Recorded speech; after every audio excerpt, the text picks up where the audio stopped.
네, 좋은 제품을 애국 기업을 제가 소개해 드리는데요. 사냥류 좋은 거 아시죠?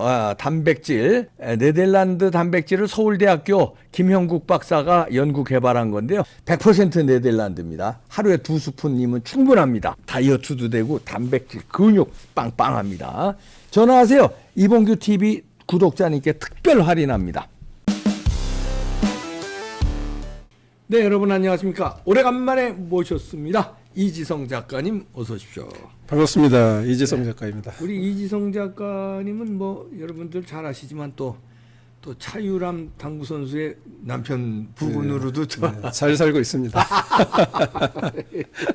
아니 그 두 분이 당구도 치십니까? 저는 당구를 전혀 못 칩니다. 아니 뭐 도대체 부인이 우리나라 최고의 당구 선수면 그 덩달아서라도 조금 쳐야 되는 거 아니에요? 근데 제가 당구를 칠 줄 알았다면 와이프는 저랑 결혼 안 했을 거래요. 왜요? 와이프는 운동하는 남자를 자기 반려자로 생각한 적이 한 번도 없다. 아니 그러니까 당구 선수는 아니더라도 왜 보통 네네네. 저는 이제 다마 옛날에 250 정도 쳤거든요. 많이 치시는구나. 네. 그러니까 그런 정도 취미는 상관없는 거 아니에요. 선수는 아니더라도. 제 취미가 음악 감상이라. 야 그렇구나. 네네. 전혀 다른 사람을 만나는구나. 예, 와이프가 운동 선수를 되게 좋아하긴 하는데 그런데 이제 좋아하는 것과 결혼해서 같이 사는 건 전혀 다르잖아요. 그러네. 그래서 집에 혹시 당구대가 있습니까? 전혀 없습니다. 네네. 집에서는 훈련 안 해요? 와이프는 집에서 그냥 집에서는 약간 제 스타일. 음악 여기 맞춰 주시는구나. 아니 차유람 선수가. 그냥 와이프가 원래 그냥 음악 좋아하고 음악 책 읽는 거 좋아하시는. 좋아하고 되게 가정적이고 그냥 여성적이고 그렇습니다. 그래서 이 뭐 방송에서 보면은 막 시합할 때 막 눈이 막 계속 저 눈이. 가정에서는 전혀 천상 여자. 그건 또 시합이니까. 네네네. 혹시 그 이지성 작가님 팬도 많지만 예. 차유람 선수가 워낙 또 팬이 많아서 너무 많죠 와이프는. 그래서 예를 들어서 뭐 팬레타라든가 아니면 선물 네네. 공세라든가 아니면 뭐 집 앞에 뭐 찾아온다든가 이런 거 없습니까? 그것 때문에 와이프의 유명세 때문에 네. 굉장히 큰 피해를 최근에 입었죠. 어떤 피해요? 대표적으로 뭐 지난번에 우리 뭐 제가 불법 공사했다 뭐 가짜 그런 뉴스인데 거. 가짜 뉴스 그거. 근데 그게 사실은 이제 형사도 최근에 저희가 다 혐의 없음으로 저랑 공사업체 다 예. 경찰서 결과가 처분이 나왔거든요. 예.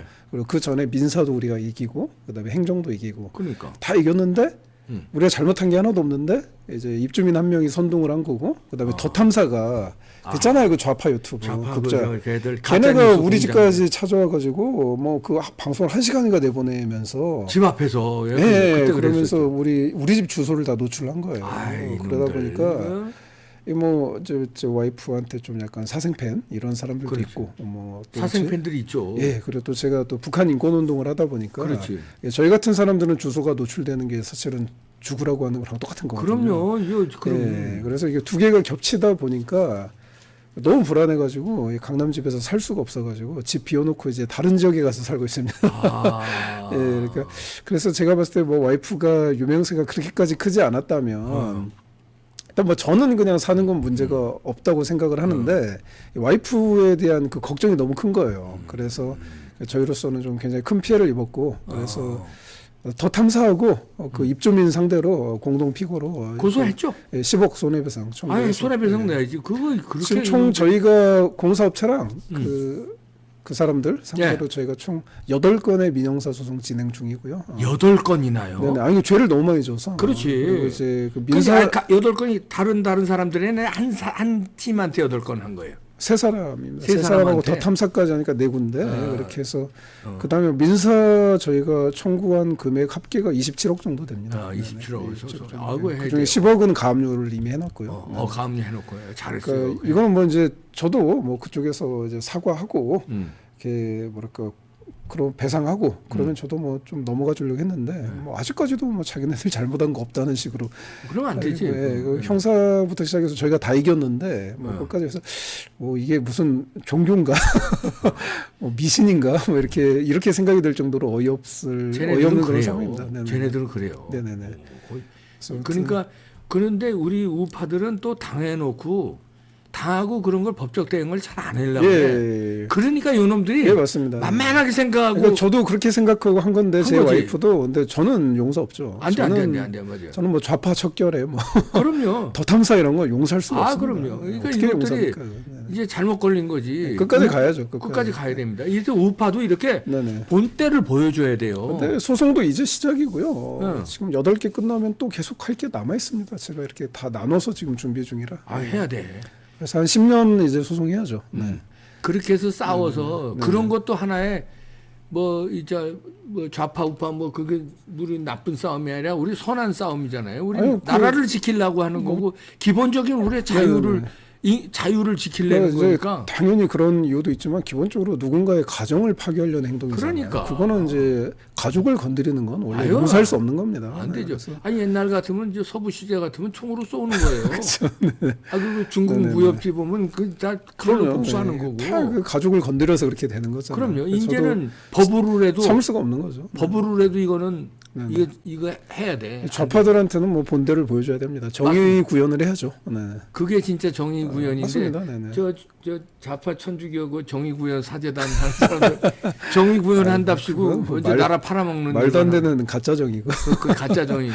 우파야말로 이렇게 좀 세게 정의로운 일에는 세게 나가야 하고 끝까지 해야지. 우파가 아니, 너무 약한 모습을 보이는 우리- 건 저는 안 좋다고 생각해요. 우리 이지성 작가는 이제 우리하고 저 작가니까 뇌 구조가 좀 다를 거예요. 왜냐하면 네네네. 작가니까 예, 예. 이제 그 뭐랄까 좀 깊이 생각을 하고 네네네. 그 이제 그 논리 구조를 네네네. 찾고 이러는데 이 좌파와 우파가 뇌 구조가 저는 다르죠. 다르죠? 예, 그게 예? 서울대학교 연구 결과로도 나왔죠? 나왔습니다. 예, 예.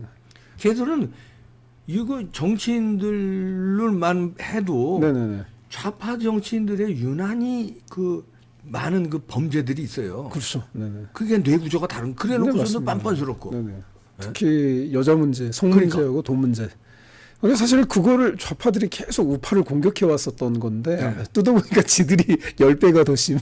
그러니까 10배가 뭐예요 지금 나오는 거. 100배. 엄청나요 네, 지금 네, 나오는 네. 게. 위선과 가식의 총 집결체가 대한민국 좌파인 것 같고요. 이 좌파 척결이 정말 대한민국의 최우선 과제라고 생각하고 그러게요. 네, 또 이런 거를 또 이제 윤 대통령하고 한 법무장관이 한동훈 잘하니까 법무장관 예. 지금 잘하고 있잖아요. 예, 그래서 너무 잘 된 것 그래서 같습니다. 관련해서 뭐 책도 쓰셨다면서요. 이렇게 이지성의 1만 킬로미터라고 이게 뭡니까? 뭔 내용이에요? 이게 여기 이제 나오는. 5년 동안 쓴 책인데 네.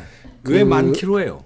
그 1만 킬로라는 게 저기 북한에서 중국 거쳐서 그러니까 북한에서 압록강 건너서 탈북하고 성노예로 팔려간 여성들을 저희가 아이고. 구출하는 작업을 5년째 하고 있는데 그 여성들이 이제 탈북 루트가 북한, 중국, 그다음에 중국 이제 남부 지역으로 해서 이제 라오스나 베트남, 그렇죠. 그래서 태국으로 해서 대한민국까지 오는 그게 총 이제 거리가 약 1만 1만 킬로미터입니다. 네네. 그래서 참 말할 수 없는 고통을 받은 사람들. 아유, 그 뭐 지옥 같은 지옥 거죠. 그러면 이 거의. 책에 그런 이 리얼 스토리들이 네, 다 담겨 있습니다. 건가요? 그러니까 지금 이제 이 책의 주인공이 그 슈퍼맨 목사님이라고 북한에서 암살조가 내려와 있습니다. 이건 이제 정보기관도 다 확인한 사실인데요. 그런데 이분이 또 이제 북한의 반체제 조직을 운영을 했어요. 지금도 반체제 조직을 갖고 있고요. 그래서 대표적으로 그 자유청년 동지라고 그 예전에 김일성 동상에 막 불지르고 막 초상화에 그 불지르고 북한에서 그런 일 하는 건 진짜 목숨 내놓고 하는 그래서 거예요. 이제 그걸 동영상으로 촬영해서 이제 그거를 목사님한테 보냈죠. 그래서 목사님이 피랍 탈북 인권연대 도희훈 총장이라고 있습니다. 유명한 사람인데 2006년에 그 조선중앙TV에서 이제 제1 살해 대상으로 공식적으로 지목한 사람인데 제1 살해대. 예, 공식 살해 대상 넘버 1입니다. 북한. 이름이 뭐라고요? 도희윤. 도희윤 네, 목사님. 도희윤 대표입니다. 대표. 도희윤. 예. 저는 이제 슈퍼맨 목사님 탈북인 4,000명 구출하신 분인데 그분이랑 같이 일하는데 이 도희윤 총장한테 이 슈퍼맨 목사님이 그 영상을 준 겁니다. 자유청년 동지. 그래서 이 도희윤 대표가 그 아사히 신문 뭐 이쪽에 이제 일본 언론에 터뜨렸죠.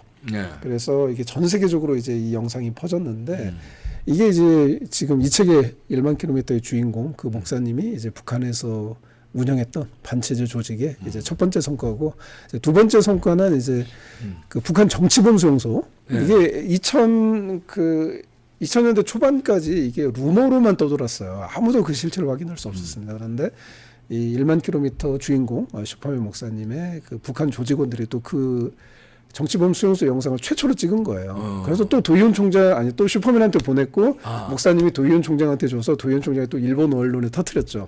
그래서 이 영상이 이제 미국으로 막 수출이 돼가지고 미국에서 북한 인권법이 통과되는데 결정적인 영향을 미쳤다는 평가를 받고 있습니다. 그래서 그러네요. 우리나라 사람들은 이 목사님의 존재를 몰라요. 잘 몰라요. 예, 그런데 미국이나 유럽, 뭐 이스라엘은 다 알고 있습니다. 야, 이건 뭐 말도 안 된다. 우리가 알고 있어야지. 이게 제가 사실은 이 1만 킬로미터라는 책을 쓰고 있는 동안에 대한민국은 저한테 아무 관심이 없었거든요. 근데 책을 쓰고 있는 동안에 저한테 미국, 유럽, 이스라엘에서 연락이 정말 많이 왔습니다. 그래서 제가 이 책이 출간되고 바로 하버드대 초청을 받아서 하버드 크림슨 150주년 기념식이라고 그 하버드 출신 언론인들이 500명이 모이는 엄청난 잔치예요. 근데 거기 그 동영상을 또 제가 유튜브로 찍어서 제 유튜브에 올려놨거든요. 거기 초청 받았습니까? 네, 거기 초대 받아서 이제 거기서 뭐 워싱턴 포스트 뭐 회장님이라든지 뉴욕 타임스 편집장인데 퓰리처상 수상자이고 뭐 이런 분들 CNN 관계자라든지 이런 분들 만나서 그분들이 다들 북한 인권에 대해서 듣고 싶어 하셔서 그렇죠. 제가 좀 설명해드리고 그런 시간을 가졌고 또 하버드대 교수님 3명 만나서 또 이 책 1만 킬로미터 영문판을 저희가 약간 좀 뭐 이렇게 급하게 만든 게 있거든요. 그거 좀 드리고 뭐 그런 일들이 있었습니다. 근데 이제 그랬군요. 예, 그래서 하버드에 가서 이제 또 대한민국의 위상을 그거 대단하네. 드높이고 왔죠. 예. 그 윤석열 대통령 가기 전이죠. 아니, 제가 하버드대에서 교수님 한 분 미팅하고 그 앞에서 이제 음료수 마시고 있는데 갑자기 막 요라는 소리가 나. 윤석열 대통령 대통령이 왔어. 근데 제 앞으로 지나가더라고. 아니 그러면 저 인사 좀 하지 그랬어요. 아니, 인사를 악수도 못 좀 하죠. 나 경호하고 막. 그래도 저. 근데 뭐 저를 뭐. 특별히... 내가 저 북한 인권 다루는 이지성 작가입니다. 근데 정말 저 그때 안타까웠던 게 뭐냐면은요. 하버드대 사실은 저를 하버드대에 초대한 사람이 케이시 라티그 주니어라고 하버드대 대학원 친선 대사를 하고 있는 사람이에요. 근데 이 사람이 하버드 출신인데. 대한민국 마포에서 13년째 탈북인들을 위한 인권 활동을 하고 있습니다. 미국 분인데. 네, 미국 시민권자고 하버드생인데. 그런데 뭐 우리나라 서울대생 졸업생 중에 그런 분 없는 걸로 알고 있는데 그러니까. 이분이 이제 저를 데려갔는데 이분이 또 나름 북한 인권 쪽에서 세계적으로 이름이 있는 사람인데 케이시 라티그 주니어랑 저랑 이제 하버드에 있었거든요. 그때 윤 대통령이 오셔서 이제 연설도 하시고 그랬는데 저희를 안 부르시더라고. 그러니까 이제 청와대 관계자분들이 북한 인권을 잘 모르는 거예요. 그러니까. 난 안타깝더라고요. 하버드 출신의 북한 인권 운동가인데 서울 마포에서 13년째 살고 있는 탈북인들을 직접적으로 섬기는 이 사람이 이제 탈북인들한테 영어를 가르쳐서 탈북인들을 국제무대에 세우는 역할을 하고 있거든요. 유엔이라든지. 그래서 이번에 다음 주에 또 스위스에서 우리가 탈북인 한 명을 연설을 시킵니다. 그 큰 인권 행사가 있거든요. 어마어마한 사람인데 이런 사람을 하버드에서 윤 대통령님이나 아니면 영부인께서 미팅을 했다라면 기사가 미국에서 어마어마하게 멋지게 터졌을 텐데 이 하버드 효과가 좀 반감된 게 아닌가 저는 좀 많다. 청와대 관계자들이 좀 정신 차려야 됩니다. 맞아요. 청와대 관계자들이 그냥 너무 정말 이렇게 뭐랄까 대충 북한 인권도 막 근데 대통령은 북한 인권에 지금 목숨 걸고 계시잖아요. 그렇죠. 근데 정말 좀 답답하기도 하고 그래서 또 다음 주에는 제가 다음 주 월요일에 이스라엘에 초대를 또 받았습니다. 예, 그래서 뭐 이제 텔아비브 대학교, 히브리 대학교, 하이파 대학교, 이제 우리나라로 따면 서울대 연고대죠. 여기 이제 노벨상 수상자를 뭐 15명 배출하고 이런 학교들인데 그 히브리 대학교 그 인문대학의 니심 학장님이라는 분이 계세요. 근데 이분이 이제 어느 날 제 소식을 들으시고 북한 인권을 너무 배우고 싶다. 우리가 북한 주민들을 위해서 우리 히브리 대학교에서 뭔가를 하고 싶다. 이지승 작가를 초청하고 싶다.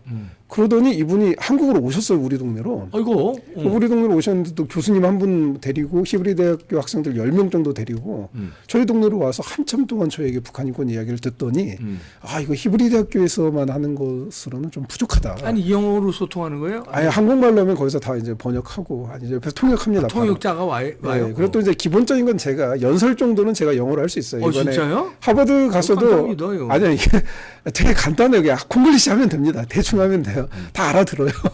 알아듣고 근데 안타까운 게 상대방이 영어로 하면 뭔 소린지를 잘 모르겠더라고요. 하시더라고. 본토 내가 내 말을 영어를 할 수 있는데 원래 그 언어가요 외국어는 리스닝이 어려워. 아이고, 너무 어느 나라 어렵더라고요. 말이나 아니 이게 뭐 제가 나름 히어링이 어려운 거야. 드라마 이런 거 보면서 나름 연습해 갔는데 그렇지. 이 드라마에서 보는 거랑 이 이게 다르지. 리얼이 너무 다르더라고요. 그래서 되게 고생을 했는데. 하여튼 그리고 통역도 있고 이렇게. 또 이스라엘 사람들이 또 한국어 잘하는 사람들이 많습니다. 네. 아, 그래요? 유대인들이 한국 되게 좋아하죠.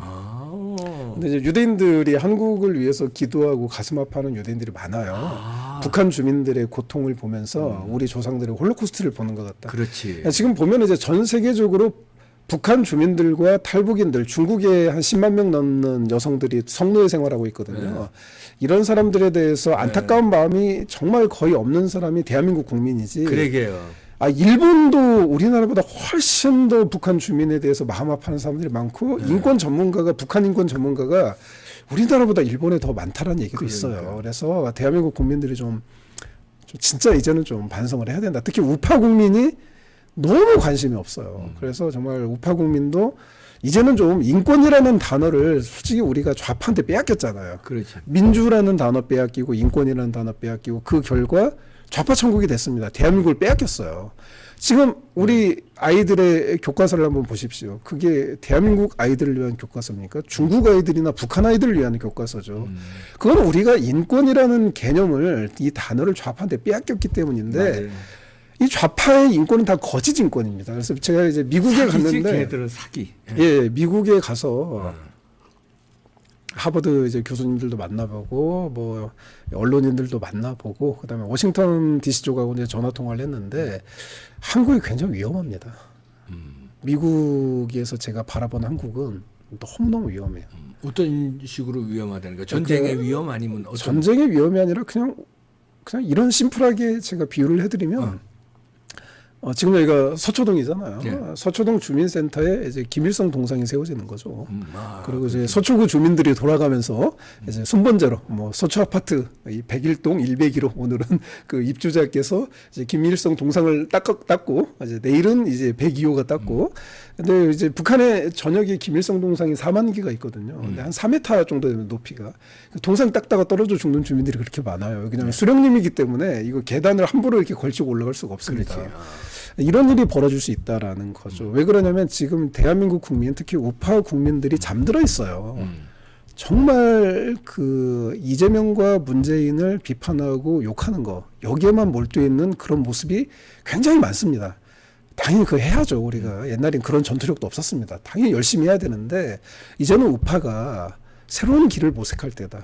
그래서 미국에서 본 대한민국의 위험성은 뭐냐면 혹시 그 HR 3446이라는 법안을 들어보셨나요? 몰라요. 그건 한반도 평화 법안이라고요. 한반도 평화법. 미국 의회에서 추진 중인 법안입니다. 지난달에도 발의가 됐어요. 10년째 계속 발의 중인데 이게 이 법안이 뭐냐면 한반도 평화라는 이름을 내걸고 한반도의 평화와 인권을 위해서 이 법을 미국 민주당 하원 의원 5명이 한 10년 전에 추진을 했어요. 그런데 이게 뭐냐면 골자가 그냥 뭐예요? 골자가 종전선언, 평화협정이에요. 안 되지. 근데 이걸 미국 의회 의원들이 하고 있다니까 10년째. 그래서 10년 전에 한 5명이 서명을 했습니다. 작년에 62명인가가 서명을 했어요. 근데 지금 미국 상하원 의원 전체 숫자가 600명 정도인데 10년 뒤면 이 속도면 600명 전원이 서명할 수 있습니다. 원래 그 공화당은 여기에 극단적으로 반대를 했는데 작년에 처음으로 공화당 상원 의원 한 명이 서명을 했어요. 지금 난리 난 겁니다. 지금 대한민국 우파가 여기서 이재명 문재인하고 막 우리가 막 뒹굴고 민주당하고 싸우는 동안 이 민주당 그럼 이제 미국 민주당이 이렇게 한 이유는 뭐냐면은 대한민국 더불어민주당 이 좌파 세력이 미국 워싱턴에서 돈을 퍼부었습니다. 이걸 그렇죠. 위해서 문재인이 5년 동안 한 게 뭡니까? 미국 유럽 돌아다니면서 종전선언 평화협정 김정은이 로비 엄청나게 퍼부었죠. 로비. 수백억을 퍼부었죠. 근데 그때 우파는 진짜 아무것도 안 하고 있었단 말이죠. 그래서 제가 많은 공부를 했고 뭐 하버드 교수들이나 미국에 있는 전문가들로 이야기해봤는데 이거를 깰 수 있는 이건 다 가짜 인권으로 시작된 거다 민주당이. 그래서 이걸 깰 수 있는 유일한 거는 북한 인권밖에 없다. 그래서 사실은 제가 이 1만 킬로라는 책을 집필하게 된 이유도 그거거든요. 이제 우파는 북한 인권이라는 개념을 알아야 되고요. 북한 인권이 이제 만나러 갑시다. 그건 식의 그럼. 그 뭐 감성적인 이야기는 이제 그만 들어야 됩니다. 물론 앞으로도 들어야 되지만 구해줘야지. 이제. 예, 그거는 이제 계속 하는 거고 이제는 이 탈북인들의 이 북한 인권 이것이 대한민국의 생존에 그럼. 우리 아파트에 김일성 동상이 들어서느냐 들어서지 않느냐 이거를 결정짓는 요소라는 거를 유일무이한 카드라는 걸 이제 우파가 깨달아야 됩니다. 그래요. 그래서 이제 미국 의회 투쟁을 해야 되는데 이제 그 미국 의회 투쟁의 일환으로 제가 이번에 하버드를 간 거고 이제 다음 주에 유대인들과의 이런 연결점을 만드는 겁니다. 그래서 결과는 되게 좋은 게 뭐냐면 미국 유대인협회 회장님께서 또 최근에 연락이 오셨어요. 그래서 이제 1만 킬로미터 영문판이 출간이 되면 자기가 추천사를 써주고 싶다. 예, 지금 이제 뭐 유대인이나 미국이나 뭐 유럽 쪽은 다 이런데 그 대한민국은 아무도 연락이 없어요. 그래서 제가 이범규 TV에 나왔습니다. 예, 잘 오셨습니다. 예. 여러분들 1만 킬로미터 이지성 작가의 이 북한 인권, 특히 저 성노예 네. 여성들의 인권 이 실화가 여기 많이 담기고 문제점이 담겼으니까 여러분들 많은 관심 이거 가져주시기 진짜 많이 사주셔야 되고요. 이거 제가 돈 벌려고 쓴 책이 아니고요. 제가 이미 돈을 출판사에 마케팅비로 2억을 넣었습니다. 그래서 작가가 원래 출판사한테 돈을 받아야 되는데 그렇지. 내가 입금을 해줬어. 그렇기 때문에 저는 이 책이 베스트셀러가 된다고 해서 돈을 그렇게 벌지 못합니다. 그러니까 정말 많은 관심 가져주시고요. 예. 교보문고나 뭐 예스24 다 이게 있는 거죠? 당연히 다 그렇죠. 있습니다. 네. 네, 많은 관심 가져주시기 바랍니다. 이지성 작가였습니다. 고맙습니다. 네, 고맙습니다. 네네네.